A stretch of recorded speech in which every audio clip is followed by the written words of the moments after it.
Good morning, everyone, and happy Friday.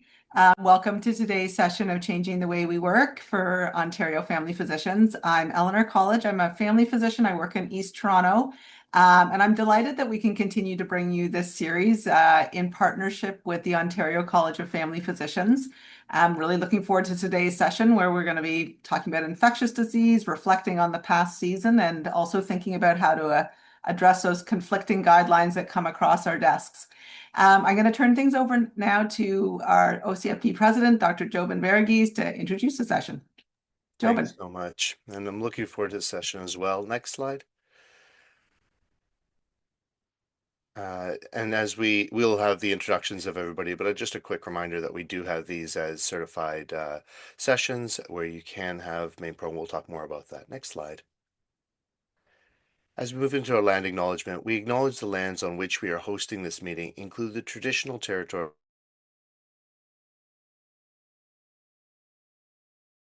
injustices experienced by the Indigenous people of what we now call Canada continue to affect their health and well-being.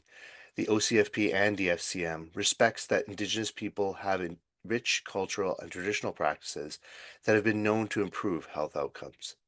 I invite all of us to reflect on the territories you are calling in from as we commit ourselves to gaining knowledge, forging a new culturally safe relationship, and contributing to reconciliation. And as we think about the session today, I'm thinking about the fact that as family physicians, we're the anchor for patients who otherwise might fall through the cracks. And as we provide our care, we do want to have the clearest of guidance. So not having confusing or conflicting guidance stress out a otherwise stressful time. And so today it really is about cutting through that noise. So as we go through some of these different options and some of these ways of being able to have these conversations, I think this will help us with our most vulnerable population. With that, I'll hand back to you, Eleanor. Thanks, Jobin. And I'm calling in from Toronto, the lands traditionally used by the Wendat, the Anishinaabe, the Haudenosaunee, the Chippewa, and the Mississaugas of the Credit. Next slide, please. So just a reminder, this session is Main Pro accredited. We have a scientific planning committee that reviews all of our materials, and always a shout out to those behind the scenes that make things run smoothly for us. Next slide, please. If you've missed a session, a reminder that you can always review these afterwards and then complete a short form that allows you to apply for credits through the self-learning program. Next slide, please. And at this point, I'm going to turn things over to our panelists to introduce themselves and also to speak to their conflicts of interest, starting with a familiar face, Dr. Dan Warshafsky. Over to you. Great. Hi, good morning, everybody. Daniel Warshafsky. I'm an Associate Chief Medical Officer of Health for Ontario, and nothing to declare. Still nothing. Still nothing. Someday, Dan. Turning things over now to Erik Hellsten. Yeah, good morning, everybody. Erik Hellsten, Vice President for Information Strategy Management and Analytics at Ontario Health, and I'm employed by Ontario Health. Nothing else to declare. Thanks. Thanks very much, Erik. And now turning things over to Dr. Donna Reynolds. Good morning, everyone. I do have one declaration, which is I've been a volunteer member of the Canadian Task Force on Preventive Healthcare since 2017 until the March 31st of this year. In 2024, we initiated some compensation for members who attended in-person meetings. So that was a total of $250 per in-person meeting to a total of $1,000 in 2024. And that's it. Thanks very much, Donna. And over to you, Jobin. Hi, everybody. Jobin Varughese, President of Ontario College of Family Physicians, where I do receive a stipend. In my day job, I'm Assistant Dean of Primary Care Education with the Toronto Metropolitan University School of Medicine, as well as a family physician there. Thanks. And as I mentioned, I'm Eleanor College. I receive an honoraria from the OCFP and then also for some work that I do for the Foundation for Medical Practice Education, neither of which I believe pose a conflict for today. Next slide, please. So just a reminder, if you're new to the session or forgotten how to participate, please put your questions in the Q&A, not in the chat. Please upvote the questions that are already there if you see one that you would like answered, because I will be prioritizing those that have the most upvotes. And then, of course, a reminder to use the chat function for networking with colleagues, with saying hello, with sharing resources, and all those sorts of things that keep it lively. Thanks very much. Next slide, please. And just in terms of the order for today, we're going to hear from Dan and Erik first with an infectious disease update and some reflections on this past respiratory season. Then we'll break for questions, and then we'll turn things over to Donna to hear about how to approach conflicting guidelines. Plan is to complete all of the main content by 9 a.m. And if we need to spill over past that to answer a few more questions, we will do so. Next slide, please. Okay, at this point, I'm going to turn things over to Dan and then Erik. Great. Thanks so much, Eleanor. Hi, morning, everybody. So we did it. We're almost there, but we made it through the respiratory season. So this slide just showing the reminder of the whole cycle that we do here at the ministry and with our partners at OH. Every year, we're constantly preparing for this and doing something about it. So we're in the recovery phase now, which is excellent. And then we get started immediately on debriefing how the season went and what we can do better for next year. So just like a reminder to everybody how much work goes into this, and the huge thank you to everybody for all the work that you're doing all year round, and especially during respiratory season as well, to make sure that we're able to maintain the system and health of everyone in Ontario. So next slide, please. So how do we do first on our interventions up front that we do to try to mitigate in the respiratory season? And so starting with COVID vaccines, it's getting tougher every year to get those COVID vaccines in, even to the highest risk people. For kids and adults under 65, the rates have been quite low for quite some time since the first round, so not that much room to drop. But you see, even for seniors over 65, we've had pretty significant drops year over year. Looks like we may be slowly getting to a steady state at that 35%-ish. But that's probably a lot lower than we'd like. Thankfully, this season was pretty low for COVID, which is great, but we still see significant morbidity from it, and Erik will show some of the numbers on that a little bit more as well. Next slide, please. So how do we do for flu? Really well this year. So this is the pharmacy data. The OHIP data is a little bit more delayed. We have up until the end of December, there were just about 850,000 doses of flu vaccine delivered through primary care. We'll get the rest of the season by July. That's when the cuts come through. But for pharmacy, we're able to get the week over week. Overall, we got just under 2.2 million doses administered in pharmacy, plus those additional primary care doses. So that's really good. And the other thing to note is that all the messaging, all the work everybody did in December when we all started getting a little bit more concerned about a big H3 season, really worked. We saw a huge bump at that time of year, increasing. So that's in that week 6 to 10 area. You can see we are getting a bump really, really late in the season, which is fantastic. And so the coverage, which was tracking to be lower than the last few seasons, actually caught up and went beyond the last couple of seasons. So again, huge thank you to everybody and great work in getting that coverage in just before we actually saw the peak of flu coming. Next slide. Last one here is for our RSV programs. So in what is, I now realize, a very, very little graph, that's our overall coverage for infant protection. The yellow being from Beyfortus, nirsevimab, the monoclonal that the infants are getting in hospital or in your offices, and then green being Abrysvo or the parental vaccine. And better again than last year. So we had just about 78% coverage for infants in the province.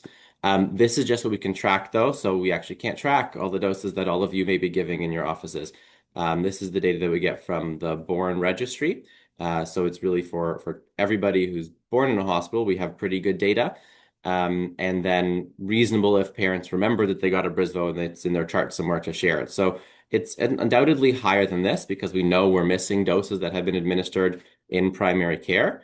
It's just really, really tough to get a handle on what those doses are. So we're at least 78% for the province. I'm betting we're probably closer to 85. And I think that what we actually saw for the season really bears out that we probably have that higher coverage. For the older adult program, we distributed about 423,000 doses to primary care providers in the province. So that's really good for our first season. And I think what we just want to see is having that, how much better can we do next year to get that older adult protection? Next slide, please. We also follow along, we have some of the pharmacy data on antivirals that are prescribed. Left side is Paxlovid, which has become pretty narrow in terms of who's recommended to get it, so we're not expecting huge jumps. And with the low COVID season, we're not surprised that we did not see a lot of prescription or administration. The right side is Tamiflu prescribing, and it followed the curve of flu very, very nicely. And so I think we're pretty happy with how that went. Next slide. Okay, so here's the numbers of what the season went, and this is about 2 weeks behind now, but these trends are all following along. So you can see COVID has just kind of bumped around those low levels of positivity through the duration of the season. Totally different than when we saw the last 2 years, which you can see in the blue and the gray curves here. It's on its way down now again, but it's been between that kind of 6 and 7% for most of the season even. So really quite low. RSV was a very, very late season this year, as you can see, so later than the last 2 years by almost 5 to 6 weeks. We're just coming down now. So we're actually still, depending where you're in the province, at somewhat moderate levels of RSV, which is why I say we're not quite done the season yet.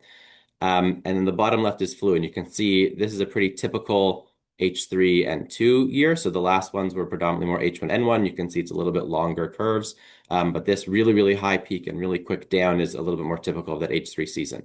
We're getting a teeny little bit of influenza B now. You can see we're just about 3.3% positive. That's mostly flu B at this point, but certainly nothing in terms of significant wave, which is great. So next slide.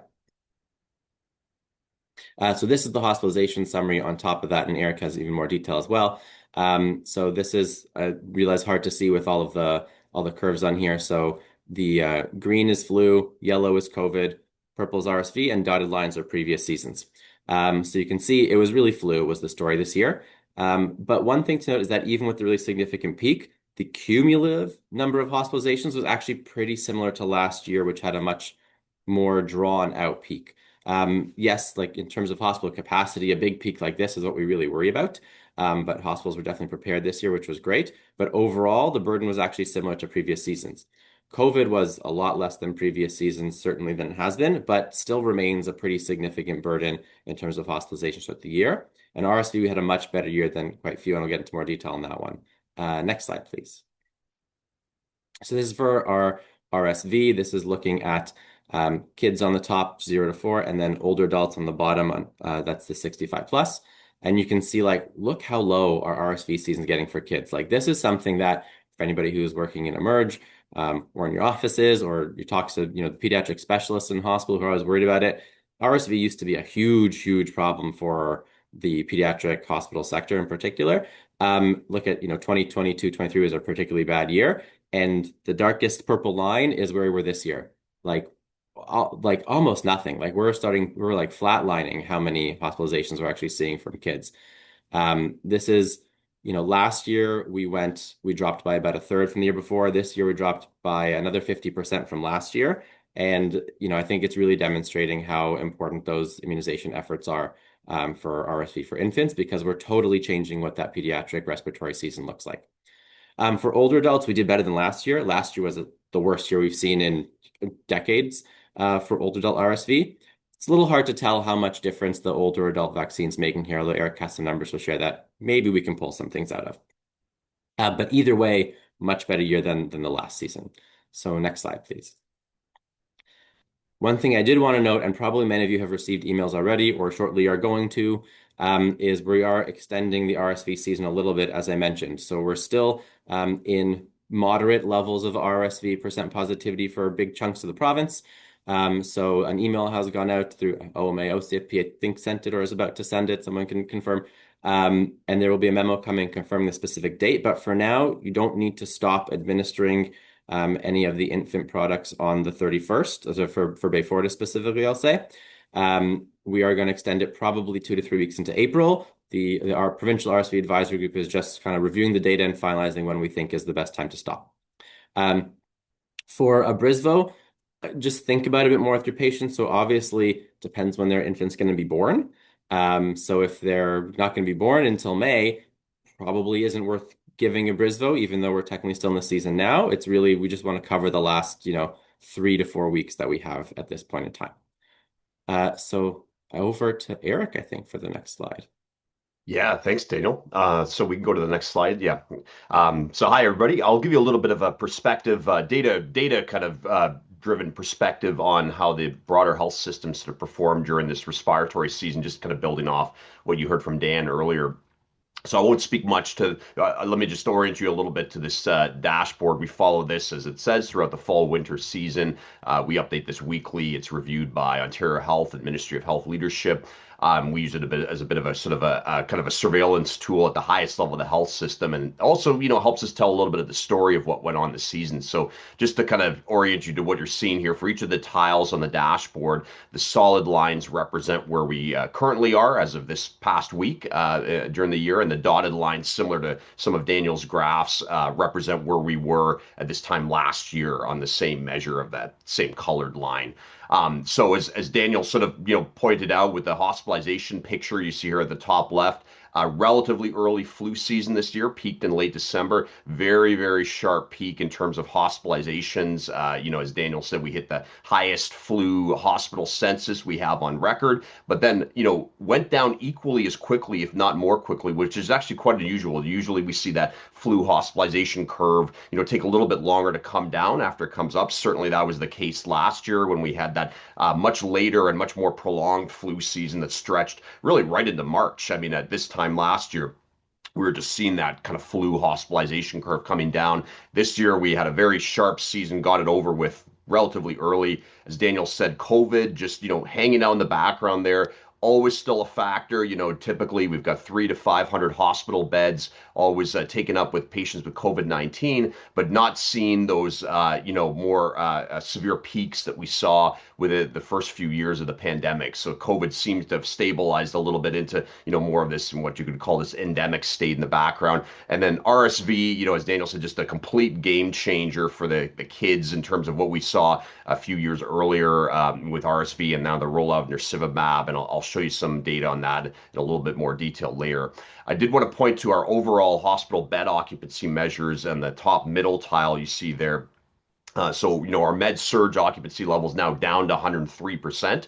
Doesn't sound like it's down very much, but in fact, we typically the last few years have peaked during the season around 110% med surge occupancy, and that's roughly what we saw this year as well, just in the kind of the early January period. And so that was driven in part by that sharp flu wave, but also after the holidays, we typically see a surge in alternative level of care patients. And I'll get to that in just a second. I also just wanted to point out that our ICU occupancy in the yellow line on that top middle chart there, we saw sort of a similar pattern to last year, except the difference when you look at the blue med surge line, the yellow ICU line, compared with last year, when you look at those dotted lines, is again, we got this sort of surge season this year over with much more quickly than last year, where we had that prolonged flu wave. And so you can see how in February and March, our occupancy levels kind of dip below that dotted line from last year. By no means are we at sort of a comfortable level, but, in terms of kind of being able to kind of relieve some of that pressure in the system, throughout February and March, we had a bit of a easier ride of things this year than last year. The top right, you see pediatric med surge beds and patients, and sort of similar to the kind of the hospital occupancy picture, you can see that, we got that kind of pediatric surge season over with quite early. The ped system peaked around mid-December, and this year driven almost entirely by flu. I know it's a little bit hard to see at the bottom of that top right tile, but you can see how the purple RSV hospitalization line for kids, very flat. The only thing you really see peak up is that yellow flu line there. And that was what largely drove the pediatric hospital surge in December. Much lower levels than, for instance, the 22-23 season. And as Daniel said, just that, has been a real game changer in terms of freeing up a huge chunk of our pediatric ICU capacity, especially during that all-important surge period. We only have about 120 something pediatric ICU beds in the province. And so, being able to reduce that sort of peak surge by about 20 to 30 of those pediatric ICU beds, just due to that reduction in RSV hospitalizations, is a real transformative shift for the pediatric system. Just wanted to spend a second on that alternative level of care open cases tile on the right left side. So as I think many here know, alternative level of care patients are those patients waiting in hospital beds for discharge to other settings. It's a horrible term, but sometimes we call them bed blockers. It's not the patient's fault at all, but typically the largest chunk of these is waiting for long-term care, but also other settings like home care, community mental health, and so forth.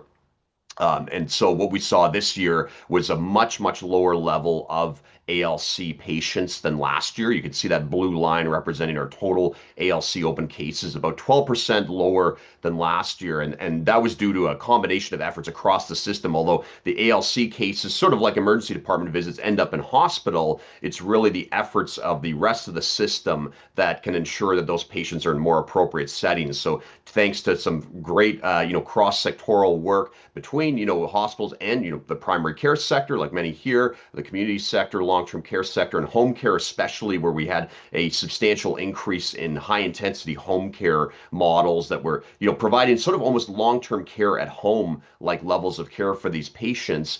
We were able to divert, a substantial chunk of our ALC population from hospital to more appropriate settings, so better care for these patients as well. And what that sort of bought us was a good chunk of hospital capacity this year. Although you can't see the previous years on the med-surg bed occupancy graph at the top middle, we've seen occupancy levels consistently rise over the last 3 years since we came out of the emergency phase of the pandemic. This was the first year where we actually had lower overall occupancy than the previous year in 3 or 4 years. And much of that was due to that capacity that was freed due to those ALC reduction efforts across the system. So huge success story for the health system this year.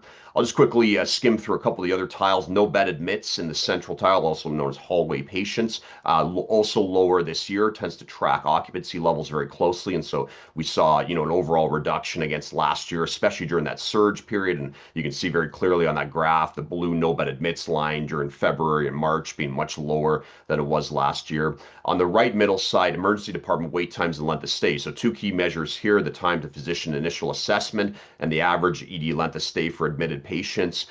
This year also seen improvements over last year with those lines just kind of incrementally edging lower than they were last year. And so we have seen overall improvements in our ED wait times. Part of that's due to that hospital capacity being freed up a little bit, allowing patients to be admitted faster, but also seen, huge improvements in sort of efficiency and so the front door of the ED in terms of getting patients to their physician initial assessment in a timely fashion. And then just wanted to point out in the bottom middle tile, our long-term care wait list. This is a measure of a lot of concern to us. We're at over 70,000 patients on the long-term care wait list provincially right now. You can see the largest driver of that is that sort of patients being referred to the wait list from the community in blue. Although the last couple years we've managed to kind of keep our hospital referred wait list in purple, at similar lower levels. The community wait list is where we're seeing the largest pressure. And again, that speaks to, we're starting to do a lot more work around really identifying which of those long-term care patients could potentially benefit from a high-intensity home and community care model at home, even as they wait for long-term care admission. And then finally, on the bottom right, the home care wait time from patient available to first nursing visit. I just want to point out this is actually a bit of a data artifact. We see that spike over the last couple months in that wait time that has been largely driven by home-based visits by nurses for immunizations. So we figured this out with our Ontario Health at Home colleagues a little bit more recently that, those home visits for immunizations, and that's, the nursing visits are driving that sort of spike. So it's actually a bit of a good thing and something we're kind of working to clean up in the data. So if we want to go to the next slide, I'll just quickly talk about a couple more of our system measures here. This is sort of our second page of this dashboard. Top left, obviously something that always gets a lot of attention, the percent of surgical cases that are completed within target wait times. For adult surgery, we're currently hitting our 85% target here. Pediatrics, and we are doing a little bit better than last year when you look at that adult surgery line in terms of the percent of patients that get their surgery within target wait times. Pediatrics in the yellow is lagging behind a little bit. Although we improved on last year's, we still have an issue in terms of pediatric surgical patients getting their surgery completed on time. But one good news story, I mean, we're talking here about really how we fared through the respiratory season, is we did not see surgical volumes dip at all during the respiratory season. So if you'll recall, during the COVID years and even the year after, there was a lot of ramping down of surgeries to accommodate, the sort of respiratory surges during that period. Hospital just ran at essentially 100% throughout the whole respiratory season this year. So we're making good progress, I think, on our surgical strategy. And just a couple other things I'll just point out really quickly. We're now, many of you will be familiar with the new homelessness and addictions recovery treatment centers or heart hubs. The top middle tile, we're starting to monitor the utilization of those clinics, also looking at other measures like our ED visits for mental health and addictions related visits, and just ensuring that we're seeing kind of progress on those. Pediatric ICU patients in bed in the top right, as Daniel pointed out, and we saw in the med-surg data for peds, just huge difference in terms of the blunted impact of the pediatric RSV wave on the system there, and it's just been a huge game changer for the pediatric system. Long-term care home capacity, we're just running at 97% occupancy across the system. That's sort of typically what we do with long-term care homes. Bottom middle tile kind of showing our hospital staff absences and vacancies picture. It's improved quite a bit. You can see both our overall vacancies and our systemic vacancies, which are positions that are vacant for 3 or more months, doing quite a bit better than last year. So the HHR picture in the hospital sector is improving. Obviously, HHR is still a challenging area for the system. We've got HHR crunches in other sectors like home care as well that we're monitoring. And then finally, on the bottom right, weekly active ED closures. The actual closures represented in the blue line, the closures avoided in the yellow line. And, although obviously we'd like this to be 0 throughout the year, we are still at a very improved level of closures from what we were 2-3 years ago coming out of the pandemic, where we had a much higher rate of ED closures. And I just wanted to point out that, although you can see that blue line kind of popping up here and there, there's a really 1 or 2 hospital sites in the province that account for about 80% of those closures. And of course, they're very small sites. We're working with them. But by and large, for most hospitals, they've managed to bring their rates of ED closure down to 0 in the last couple of years, which is a huge achievement for our HHR programs in the hospitals. Okay, why don't we go to the next slide? I just wanted to show a little bit of data. Daniel already kind of pointed to kind of the year-over-year comparisons in their RSV curves. We've done a little bit of further analysis looking at the last 4 respiratory seasons and the RSV waves in those. And, again, this is very emerging data. Throughout this year, we're going to be doing some further, more detailed research on those impacts of nirsevimab and the RSV immunization strategies. This is broken down by age group here, and the 2 kind of key age groups we've been looking at for this season. On the bottom left, the under ones, which of course is our nirsevimab target population, and then on the bottom right, the 75s and above, where the RSV vaccination coverage was expanded this year. And what we see, as Daniel pointed out on the bottom left with the under ones, just a huge world of difference from a few years ago. What you see here is the proportion of total RSV hospital days reported throughout the season by age group. And so from the 22-23 season, where under ones made up 32% of all RSV hospital days during that surge season, we're now down to 8% of hospital days. So a quarter of the total proportion of hospital RSV days contributed by that group. So very, very compelling evidence that those RSV, the nirsevimab, and Abrismo immunization campaigns have just really paid off in terms of that impact on infants. On the right-hand side for 75s and over, I'll be honest, we were hoping to see this come down a little bit more this season with the expansion of vaccination coverage. This is the first year of that sort of broad 75 and up coverage. It's about the same level as last year there. So what we can say, so proportionally speaking, in terms of absolute numbers, there probably has been a slight drop. Again, we'll see this once our more detailed data comes in the next few months, but not the huge sort of impact that, we've seen with kids just yet. But again, first year of that expanded coverage, I think lots of opportunities to build on that next year. We have heard anecdotally about access challenges, some seniors not knowing about this, and certainly for all the primary care folks here, huge opportunity to be kind of working with your seniors to have that RSV vaccination coverage expanded in the coming years. Okay, finally, we'll go to the next slide. I just want to leave you with a little bit of primary care data. I know it's been a lot of hospital data that you've seen here. Sometimes hospital data are more timely data or more detailed data, but we do also always look at how we can expand our surveillance of the primary care system and other sectors in the system. And so what you see here is OHIP claims data for respiratory related visits for family physicians and general practitioners over the last few years here. And so this is where, although we don't have the diagnosis granularity that we have with the hospital data to be able to pick out RSV cases specifically, we do expect that, in that kind of very general diagnosis 460 group representing, common cold, non-specific upper respiratory infections, that, many of those sort of RSV related visits would end up in that sort of big blue kind of bar you see there. And so for, our data, which only goes up to the end of December right now, and, so used with a little bit of caution because some of that claims data may be sort of incomplete, although we think it's about 95% complete at this point. You can see, that clear peak at the end of December in sort of family physician visits, similar to what we saw in the hospital curve there.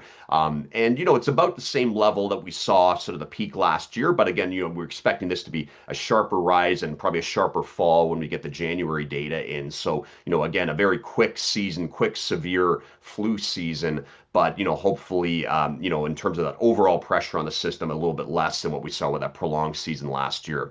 If we want to flip to the next slide, just to kind of do a bit of a zoom in on that under ones population and their visits, really interesting. So this is where, again, we'd expect to see the largest impact on utilization from that, the nirsevimab rollout, the RSV immunization campaign.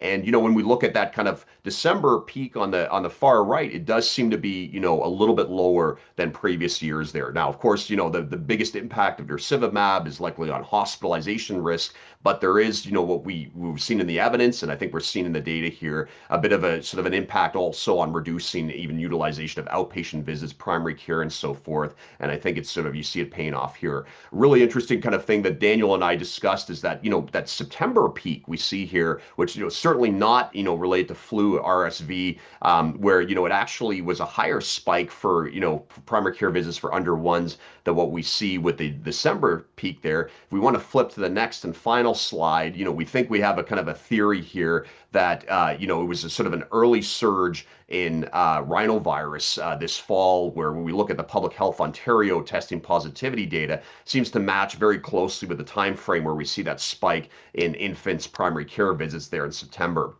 And so this might be the first year where, our sort of rhinovirus peak has actually been higher than our respiratory related peak for infants in primary care. And again, probably largely due to those immunization efforts. So I'll just end with that. Just a huge shout out to everyone here for all your work. Even as we look at sort of the data in the hospital sector and the ED, performs ALC and stuff, huge role of primary care in all of that. Our hospital data, it's really downstream of primary care. It's huge success, I think, this year in terms of being able to manage through a very tough respiratory season, but keeping, pretty much the lights on in the rest of the system at a 100% sort of level throughout the system when it comes to surgery, improvements in ED wait times and so forth. I still think, we've obviously got room for improvement in a number of areas. We are seeing an improving trend from those sort of that first year after the pandemic. And I think, this really sets us on a good foundation for next year in terms of responding to our kind of respiratory season next year. So I just want to give a big thanks to everyone here. And I will, I think, hand it back to our moderators now. Great. Thanks very much, Erik and Dan, for bringing us up to speed on what's happening and what has happened over the last season and looking back over the last couple of years. It's nice to hear that things like the RSV vaccine have been making a difference, at least in the younger population. On a side note, although we don't have time for this question, I'm kind of interested in how we could actually increase the primary care data so that we had some more data that way rather than just from the hospitals. But in the interest of time, I'm not going to pose that question to you. I'm just going to put it out there for you to think about. Suzanne had a question regarding Covaxon, and the new panorama guided workflow to manage COVID-19 vaccine inventory. Can you speak to when this will be a requirement for primary care clinics to use and what our onboarding might look like? And also, will there be an aim to have a provincial vaccine administration database beyond COVID vaccine? Yeah, that is still the dream, Eleanor, and we are working towards it. It is moving along, is what I can say. I would love to give timelines. We're in the years, obviously, but it is definitely moving for provincial registry, which is fantastic to see. In terms of the PGW, so anybody who was using Covaxon still and administering COVID vaccines, you should have been contacted already about getting onboarded into the PGW. It uses the single sign-on that many people already have and One Health ID, so it should be pretty simple to do. It is going to still be the requirement for administering COVID vaccines.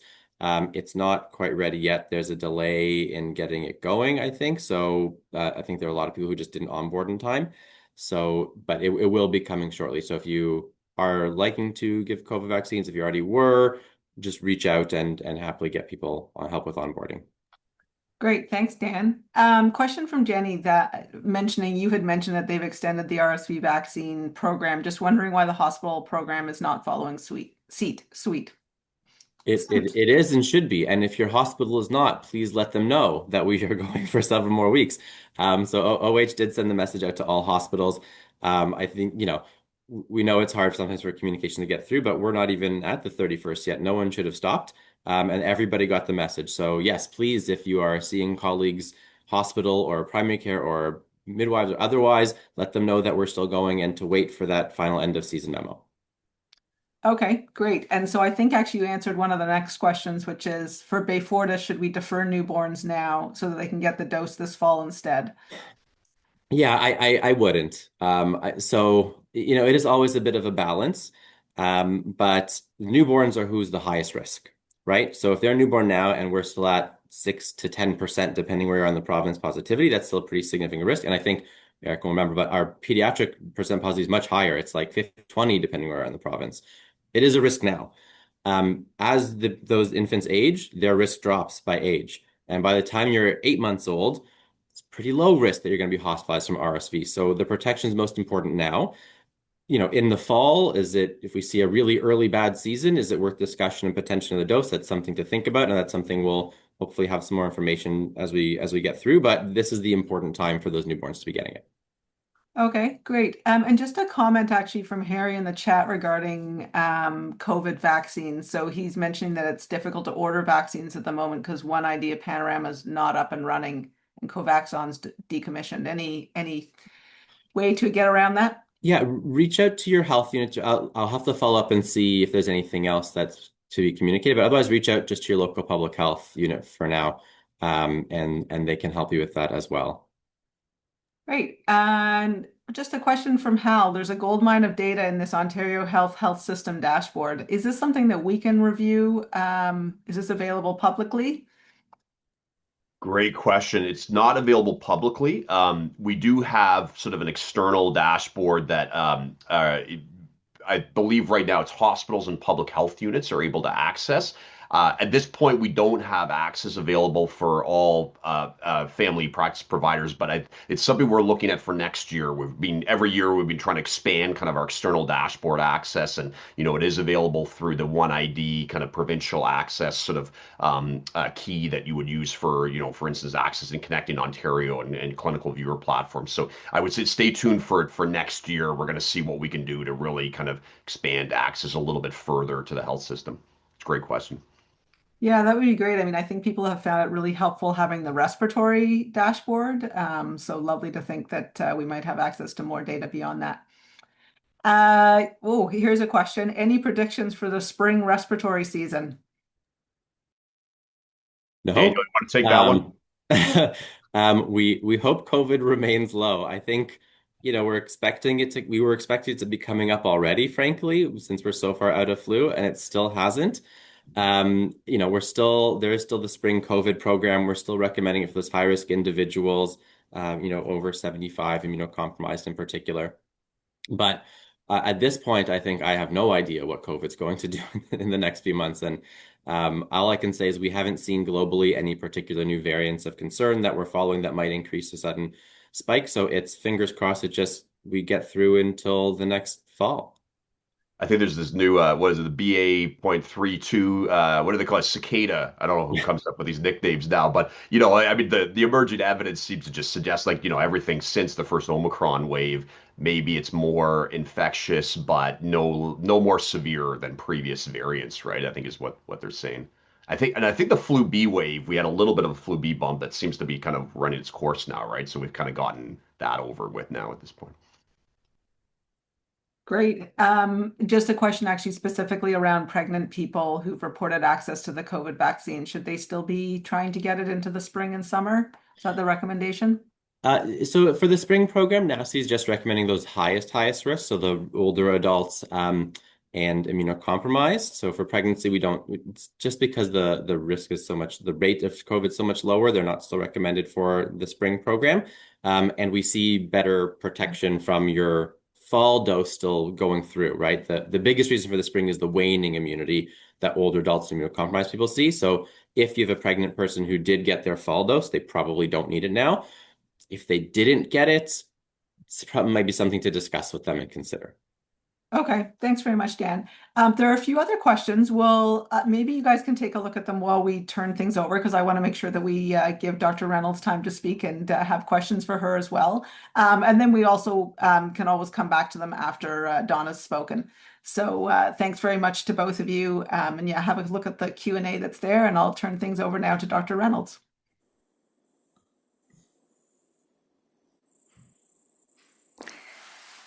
Thank you very much for inviting me to come and talk to you about something I'm quite passionate about, which is conflicting guidelines. What I'm hoping is that this will stimulate your thought and maybe start some healthy skepticism about guidelines when they're presented to you. Next, please.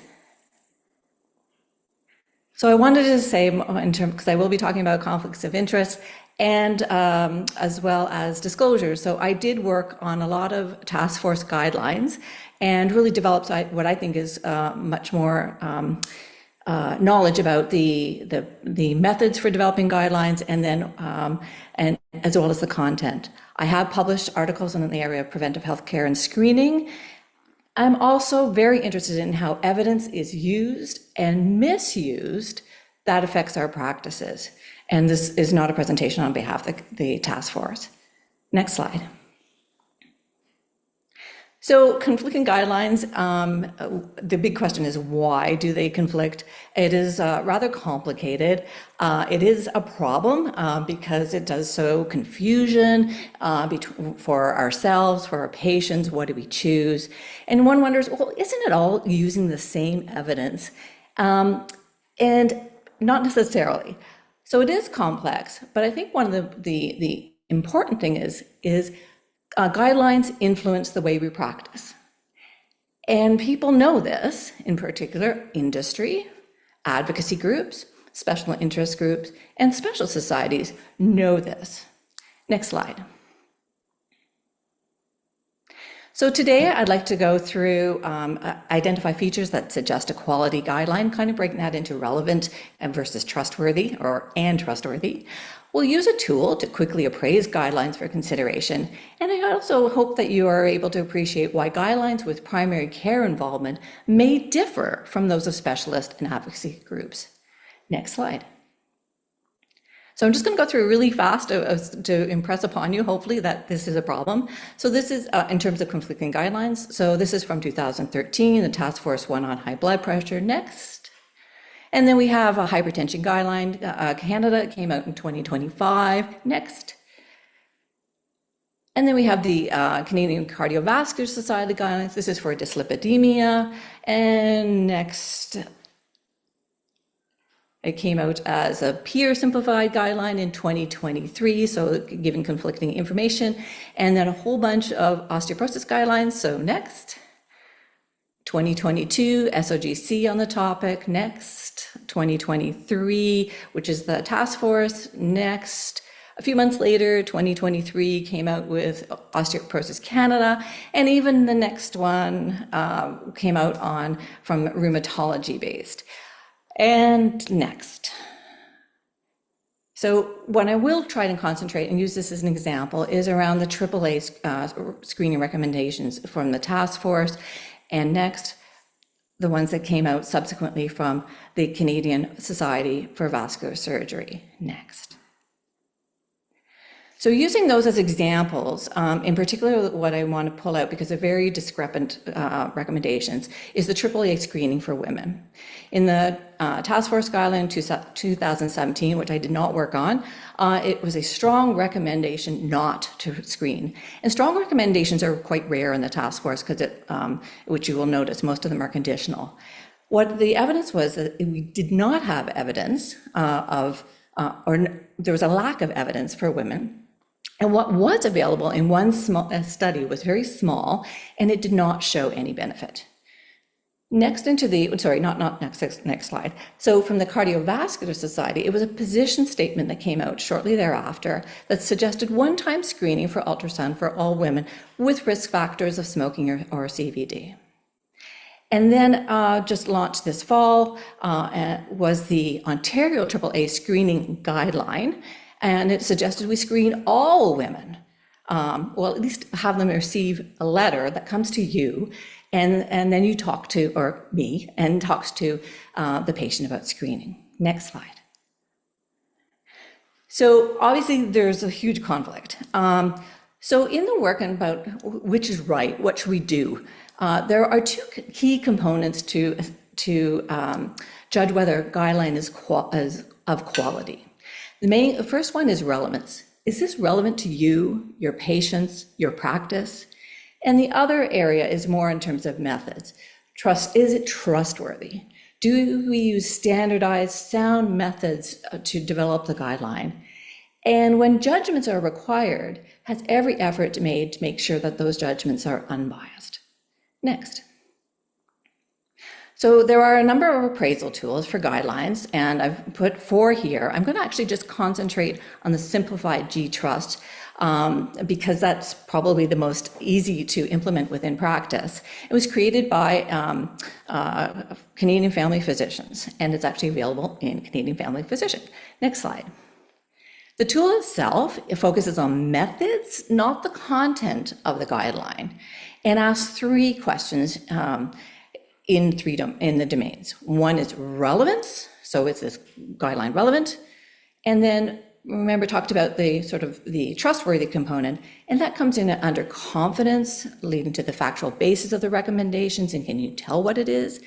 And then interpretation, which is getting at the biases.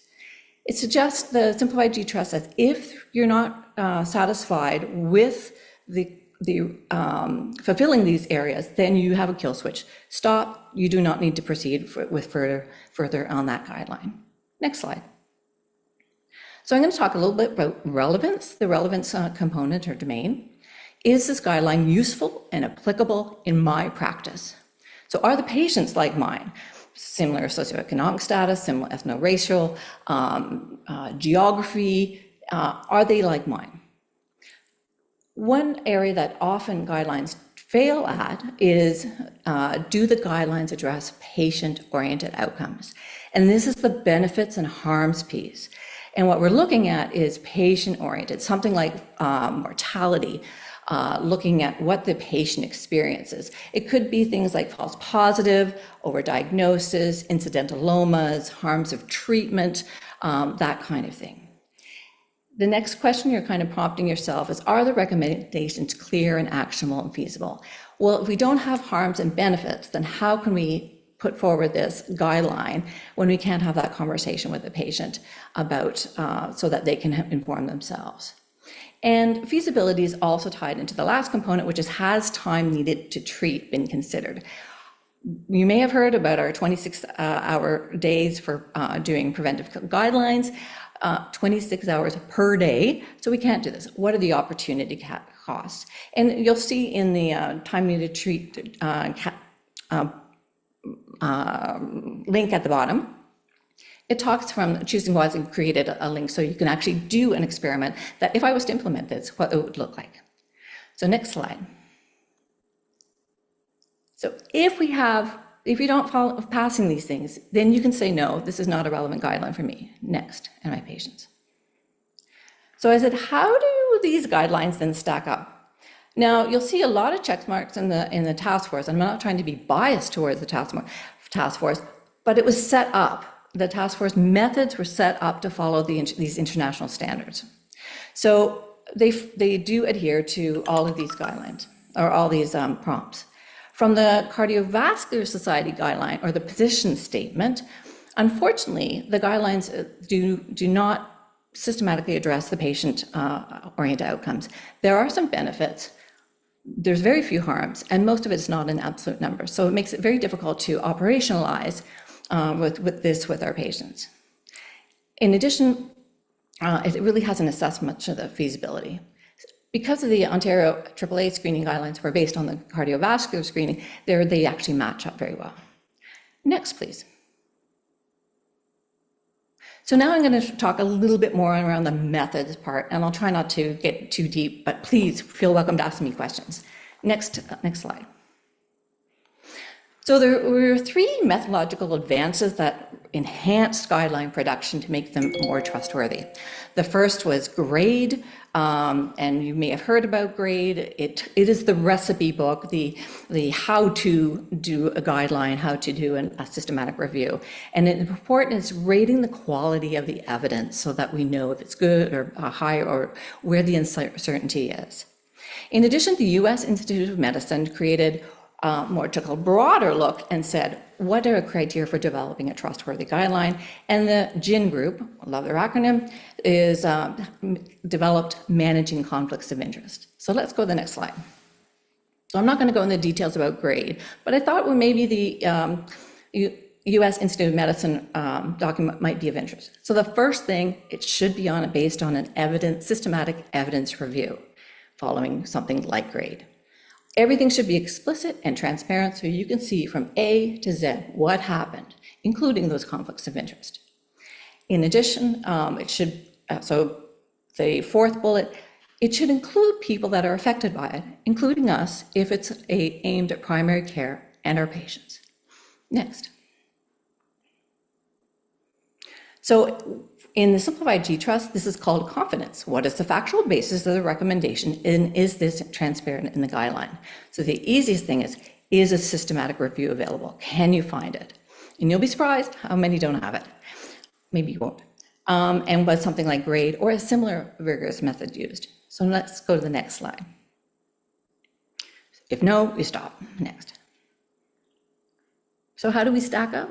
Again, as I said, the task force was designed to follow these criteria. But there is no systematic evidence review available for the cardiovascular guideline, as well as through the Ontario program. And it did not follow a systematic approach. The problem is then, we don't know what the recommendations were based on. We don't know the evidentiary basis. Next, please. This is just a quick slide of some of the examples of where there's no published systematic review. And you'll see, many of the guidelines that we're using may not have a good evidentiary basis behind them, or at least not published. Next slide. So the other part was trustworthy, was looking at judgment, so trying to get how to eliminate as much as possible is our bias in judgment. And I've broken this into conflicts of interest and our perspectives. Next slide. So a little bit of background is the GIN, Guidelines International Network, looked into conflicts of interest, and they really flushed out more of some of the indirect conflicts. For example, like being an expert on the topic, where you've published on this and you have kind of a reputational risk. Other things might be being on a advocacy board, or if you have really strong personal convictions or positions. Next slide. So with this, they actually developed 9 principles for that guideline group should follow. It should be applied to everyone. You should avoid them wherever possible. You should tell people what those are. And you should not be voting if you have a conflict of interest. The conflict can be managed, but you should not be a voting member. Next. So the problem is 50 to 80% of conflicts of interest statements are incomplete. Those are publicly, it's quite concerning. Next slide. So not only the members of the guideline panel but also who funds the guideline and who funds the funder of the guideline. So I did a quick look and to see that does industry support Canadian guideline developers? And it was really quite easy to go on guidelines or onto these sites and drill down to find out who are their partners and sponsors. And so many are actually conflicted in terms of their industry support. The task force and peer are two that are not. Next slide. So the other element, we had conflicts of interest. This is perspectives, and I love this slide. And what we're looking at is family medicine versus specialists. And you know what? The slide is right. I'm right, and they're right for our own perspectives. Next slide. So we know our perspectives different. Family medicine, we do comprehensive care, cradle to grave. We know our patients in their context. We have from well to the very severely ill. We tend to see the harms of screening more than the specialist groups and the harms of treating. We focus more on shared decision making, and we have the benefit of time because we'll see these patients more. Specialist care tend to be focused on the organ or disease. It's often episodic. They know their disease really well. The spectrum tends to be more on the moderate to severe ill. They see the harms of disease treatment. They use more of an informed consent approach, and they have to get it right because they're the specialist. Next slide. Next, please. So they tend to see the zebras, which we know, and they're very good at detecting zebras. And then next slide, we see, of course, the horses. And next slide, we not only see the horses, we see the horses in their own context. We see them, their friends, their social group, or we know about their social group, we know their environment, their family, where they work. Next slide. So perspectives in guidelines matters. Specialists and medical societies, they tend to recommend more interventions. They tend to minimize or underreport harms of screening and see as more detection is better, rather than more detection leads to better outcomes. And they're passionate about their disease or their organ. My disease is the most important. Next slide. So when we're looking at evaluating the interpretation, how we, in the simplified G-trust, do I trust the people who interpreted the evidence and made the recommendation? And trust not necessarily from one person to one person, but the organizational structure around the guideline. So free of competing interest, or they're managed, and are the panel members have members like me on it? Next slide. If no, stop. So how do we fare? Next slide. Again, this is problematic. The Cardiovascular Society position statement was all cardiovascular surgeons. There was no methodologist, there was no family physicians involved. And on the Ontario AAA screening, it's really hard to get any information on how this was actually developed into a guideline. Next slide. So overall, we look at from the simplified G-trust for AAA screening, the guideline itself, but it's particularly the focus on women 65 to 80. Next slide, the Canadian, the CSVS, it's so hard to say, had problems in each of those domains. Where the next slide, the task force was fulfilling what is expected for a guideline. Next slide. So, next slide, just to summarize. There are other possibilities. There's something called the EquiTrust scorecard. They actually do a really robust evaluation of the guideline, but you have to have a certain quality for them to even look at you. The problem is also they only are up there for about five years, and then it's gone. So guideline development can take a long time. So a really amazing resource. AI is, I've done some testing on AI. It tends to tell me what I want, what it thinks I want to know. It's hard for it at this point to really drill down to the quality aspect of the guideline. It tends to be the most popular. It comes out with the most popular guideline. Or also, can we advocate for journals to require and publish independent guideline assessments? So if they hand in a guideline, have it sent off, and one of those tools to assess it. The other thing is, can we create a trusted source for family physicians who have done the guideline, gone through the guidelines, and so that you don't have to do everything. If you're interested, please contact me because we have a fledgling group that's trying to look at the feasibility of this. Next slide. So in summary, many guidelines conflict. when you're look for guidelines for primary care with primary care involvement, look for clear methods, look for a systematic review, and look for a grade or a similar, and not just choosing part of grade, but the entirety. Look for patient important outcomes using absolute numbers, not relative risk, because it always makes it look better. And the relative risk part. Look to see if they incorporate time needed to screen or opportunity cost, because if you do that intervention, if it's a new one, what else are you not going to do? And look for no or at least manage conflicts. Next slide. I think we're just done. Yes, and thank you so much. And I think I will take it back to our moderators to help with questions. Great. Thanks so much, Donna, for giving us a practical approach to those guidelines that come across our desk. We're going to just finish up our final few slides, and then we'll turn to questions, just so that we make sure that we're done before 9 with the main content. So Erin, thank you for bringing the slides back up. And I'll just turn things over to Jobin to highlight a few upcoming CPD events. Got me a little off guard. Hi, everybody. So just a quick couple of points from the OCFP. The osteoporosis and fracture prevention workshop is back. We have another one on March 30th, as well as we have, next slide, our health equity community practice that is on April 30th.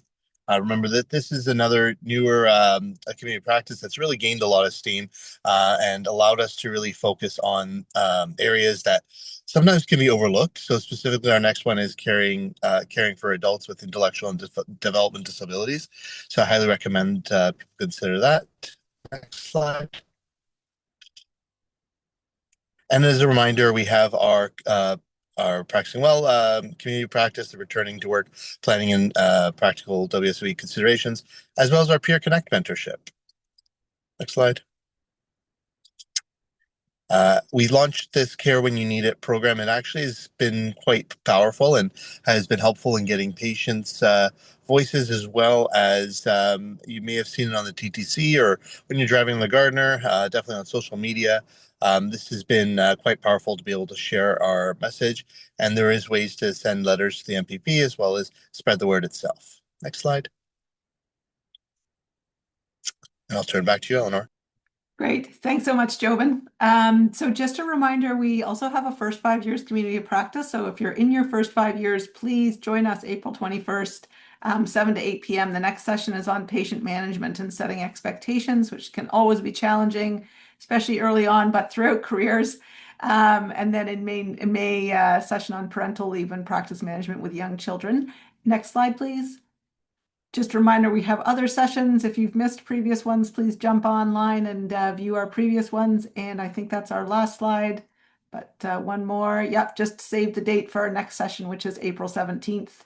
And we can take the slides down now and turn things back to Donna, Dan, and Erik. So, Donna, first question here is from Victoria. So how do conflicting guidelines work with standard of care? So from a medical legal perspective, would a doctor potentially be at risk if he or she opted not to follow, for example, a most recent guideline? So I'll put the caveat that I am not a lawyer. However, when we have ever looked at this as being a standard of care in terms of guidelines, they are guidelines. They are not every patient. In particular, most of the guidelines that are being developed are nuanced. And it may not be relevant to you, your patient, or your practice. So it has not encountered, at least not that I am aware of, that is ever included as a standard of care. In addition, most of them are, you're not going to be, if there's a guideline that comes out and you're talking to your patient about it, that is probably the closest about standard of care, but it really is not. Sorry, that's really confusing. But to guidelines to date, they have not been included as standard of care, and you shouldn't be looking at the most recent guideline, because what you need to look at is the quality of that guideline, and then assess whether that's something, because recency is not a predictor of a good quality guideline. Great, thanks for that. Yeah, and I think it's there was a comment in the chat too about guidelines being guidelines, not things that you strictly must follow. There's a couple of questions come up regarding some sort of more specifics around guidelines that are out there. For example, Doris is commenting on LDL targets for cholesterol. Just maybe you could talk a little bit about, I know you mentioned some of the lipid guidelines and also the peer guidelines, and perhaps you have some comments around that in terms of how you approach those two, that sort of talk. So often when said, what the first thing is again, who's producing the guidelines? So there are a lot of guidelines that are aimed at primary care that have not included primary care. And so it's from a different perspective. And from their perspective, it may be that this is the most important thing. So in their evidence, they're seeing it from their perspective. For example, the Cardiovascular Society. And so they may have a lower tolerance for uncertainty than, so for example, peer that says, well, we look at not just cholesterol, but we're already talking to the patients about smoking, we're talking about lifestyle, and there are other things in the cardiovascular basket, and we're more comfortable in our judgments that it doesn't have to be that low. It also could be the evidentiary basis. So that's the other part. So you've got your judgments and the biases that you bring to the guideline, but how you've looked at the evidence. And so this is the really important part, is that about the methods, that there's a systematic review and you can see the logic of how they got to where they are. So if you're looking at a guideline, there should be a bunch of associated documents or references, because it's complex to do a good guideline. Hope that helps. Yeah, thanks, Donna. I mean, I think it's a challenging area, but it's good to have a format for evaluating those that we're directed with, and to think about where they're coming from and the audience that they're addressing. Maybe there was another question around, or a couple of questions around more specific guidelines regarding prostate cancer. So I maybe just jump into those. So, because I think that's an area which does come up for us. So, for example, the Canadian Urologic Society has very different PSA screening based on timely review of data. This person commented that the periodic task force hasn't had any funding, and as far as I recall, has not reviewed PSA screening for over a decade. And their comment is that the recommendations are dated and perhaps creating harm. So I don't know if you've had any feedback or looked at all about prostate cancer screening, but any thoughts just in terms of how to approach this tricky topic? So again, a couple of things starting out from conflicting guidelines is look at the Urological Association guideline. It does not involve family physicians. It's all through coming from urologists. So again, their perspective and their tolerance for uncertainty tends to be lower than family primary care. When the task force, the funding ends at the end of this month, but we've been not allowed to do anything since the pause that occurred a year ago. The one thing that we were able to continue funding was actually an SR, systematic review on prostate cancer. So we have been involved with that, with updating everything. The intention, of course, was to keep everything updated, but pandemic and a number of other initiatives that really hampered our ability to keep those things updated. And it's super important. So what do we do? We look at is the Urological Association of Canada, is it a quality guideline? It was one of the examples I had given that we ran out of time. We didn't show that, and it is not. Is not a quality guideline. It fails on all the domains for simplified G-Trust. The task force one is passed, except for it says it's old. What has changed? And there's a lot of new information, and it was on the slot to be updated. So maybe the new advisory committee will take the task force SR that was developed, and hopefully move ahead with it as fast as possible, because we certainly identified that we need new information. Great, thanks very much. So both are dangerous in their own way. Pardon? So both guidelines are kind of dangerous in their own way, potentially dangerous. Yes. But it also sounds like there's some work being done looking at the topic and that area specifically. Yeah. So that's good to know there's more information to come. This is a question I'm actually not sure it's for you. It says, why is the college not helping to develop a single site for guidelines relevant to family physicians? Is the college not responsible for education? I believe this person is talking about the Ontario College of Family Physicians. But I'm not entirely sure from the question, but we will take that back to the OCFP. As you know, we're in this partnership together, and we can certainly have a chat about that. Take that. So our fledgling group has also been conversing with Peer, and they have no capacity to take anything on. So we definitely would love to have some support from a variety of people, and to be able to do something like this.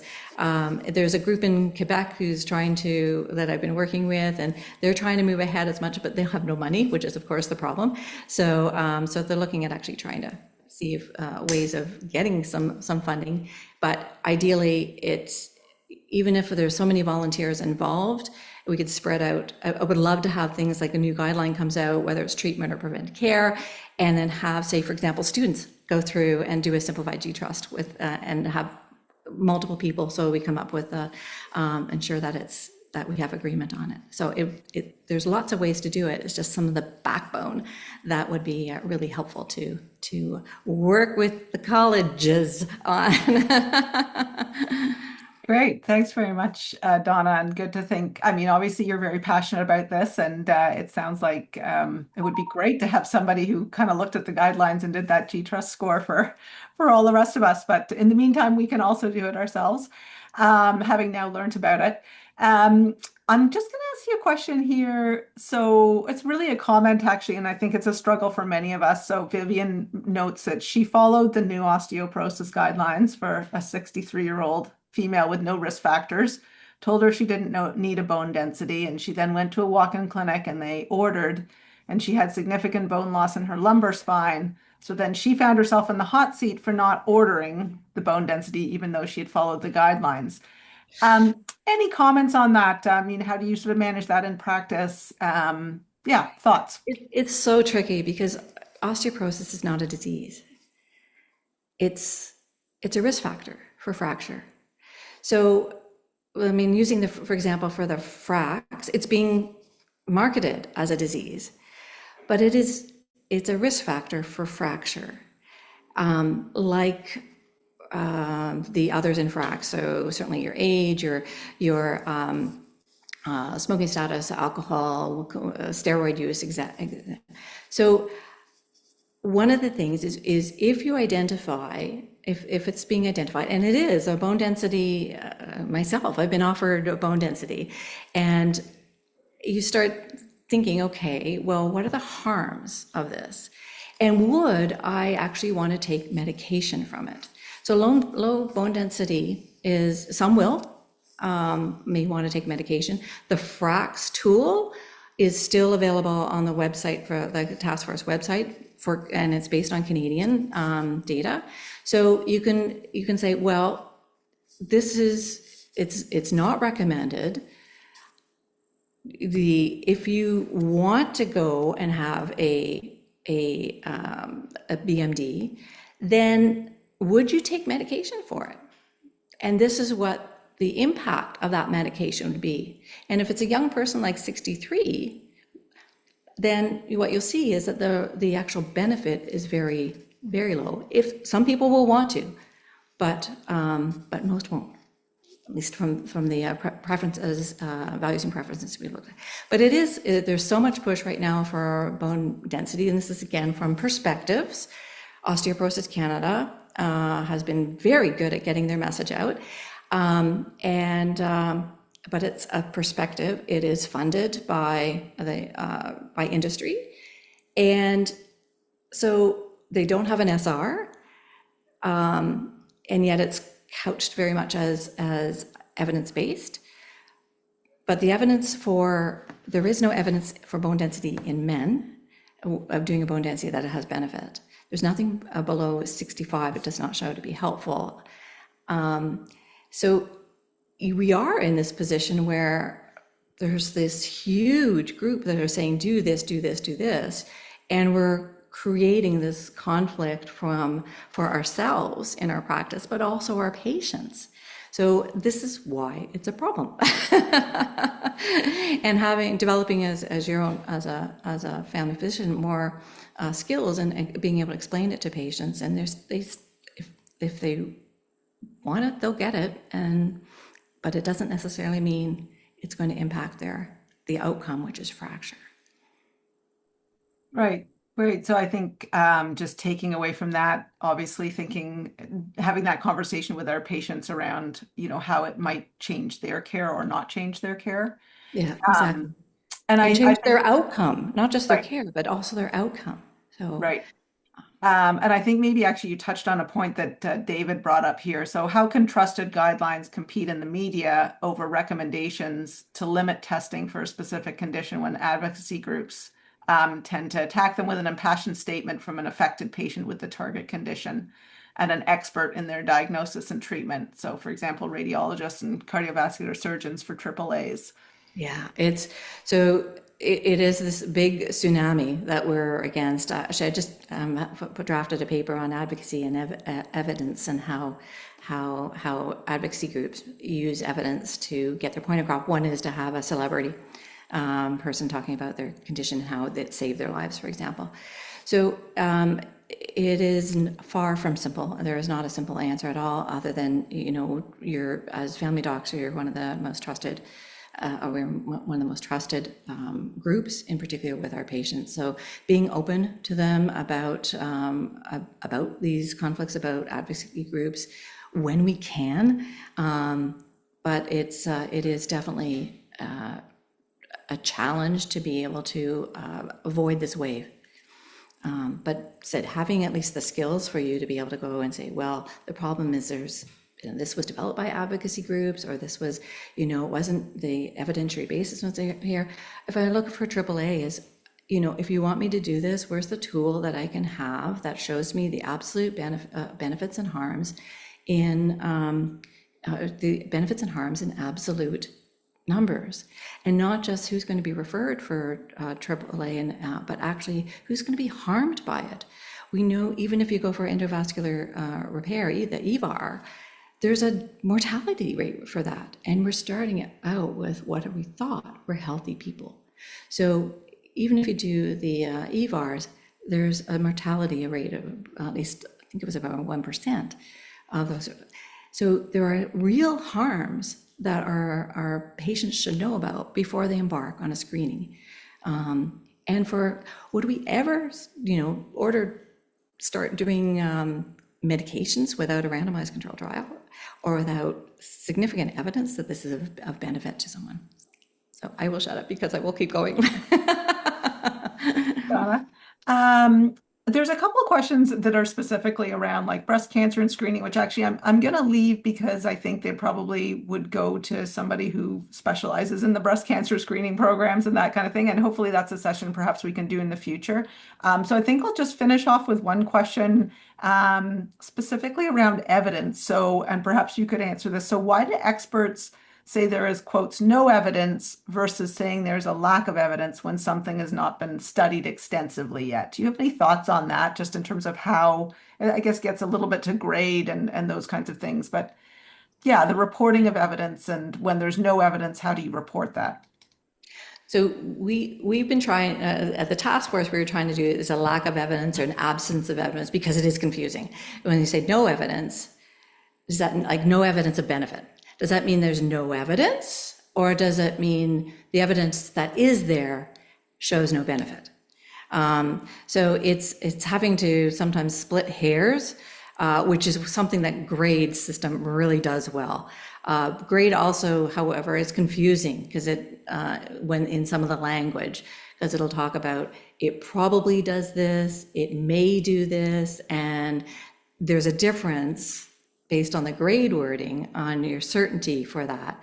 But it's in lay language, it doesn't, probably it may, how different are they?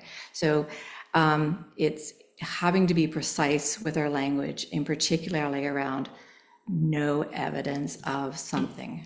Is that a lack of, absence, or there's no benefit or no harm? Great. So hopefully just being more specific in the language when it is presented. Yeah. Yeah. Yeah. And ask people when they're getting someone, giving a guideline talk, says, did you do a systematic review and where can I find it? And if the answer is no, it's like, well, what is the evidentiary basis that you're providing me and how can I look it up for my own self? Even if you're not going to. Yeah, excellent. All right. Well, thank you very much. We're going to finish here because we're at 9:15 and I know many people will have to get on to clinic. But really appreciate you coming in, Donna, and speaking with us and giving us at least an approach to those conflicting guidelines that come across our way. And then also a big shout out to Erik and Dan for giving us a summary of what's happening and what did happen over this past winter season, I should say. I hope everybody has a wonderful weekend. It's at least a sunny day here in Toronto, and look forward to seeing you all in April. Thanks very much.